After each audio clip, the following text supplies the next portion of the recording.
الحمد لله رب العالمين والصلاة والسلام على سيد الأنبياء والمرسلين أما بعد فأعوذ بالله من الشیطان الرجیم بسم اللہ الرحمن الرحیم۔ آج ہم انشاءاللہ ایک بہت ہی پیاری حکایت سنیں گے اللہ عز و جل کی خاص لطف و عنایت کے بارے میں جو حجاج کرام پر ہوئی۔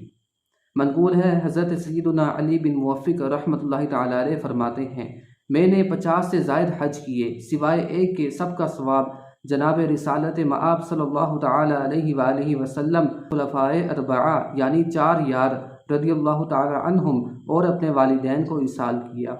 اب ایک حج موجود تھا جس کا ابھی تک ایصال ثواب نہ کیا تھا۔ میں نے میدان عرفات میں موجود لوگوں کو دیکھا اور ان کی آوازیں سنی تو بارگاہ خداوندی میں عرض کی، یا اللہ عز و جل، اگر ان لوگوں میں سے کوئی ایسا شخص ہے جس کا حج مقبول نہیں ہوا تو میں نے اپنے حج کا اسے ایصال ثواب کیا۔ پھر اس رات جب میں مزدلفہ میں سویا تو اللہ التواب عز و جل کا خواب میں دیدار کیا۔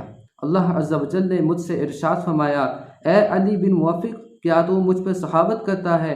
میں نے عرفات میں موجود تمام افراد، ان کی تعداد کے برابر مزید اور ان سے بھی دگنے لوگوں کی مغفرت فرما دی ہے، اور ان میں سے ہر فرد کی اس کے اہل خانہ اور پڑوسیوں کے حق میں شفاعت قبول فرما لی ہے۔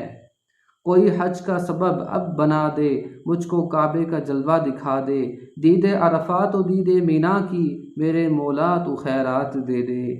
صلو علی الحبیب صلی اللہ تعالی علی محمد صلی اللہ تعالی علیہ وآلہ وسلم۔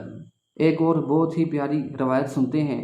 حضرت سیدنا ابو عقال رضی اللہ تعالیٰ عنہ فرماتے ہیں، حضرت سیدنا انس بن مالک رضی اللہ تعالیٰ عنہ کے ساتھ میں نے بارش میں طواف کی سعادت حاصل کی۔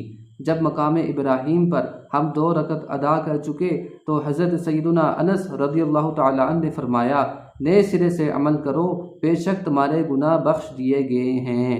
سرکار مدینہ صلی اللہ تعالی علیہ وآلہ وسلم نے ہم سے اسی طرح فرمایا، اور ہم نے رسول اللہ صلی اللہ تعالی علیہ وآلہ وسلم کے ساتھ بارش میں طواف کا شرف حاصل کیا۔ آج ہے روبرو میرے کعبہ، سلسلہ ہے طواف کا یا رب، ابر برسا دے نور کا کہ لوں بارش نور میں نہا یا رب۔ صلو علی الحبیب صلی اللہ تعالی علی محمد صلی اللہ تعالی علیہ وآلہ وسلم۔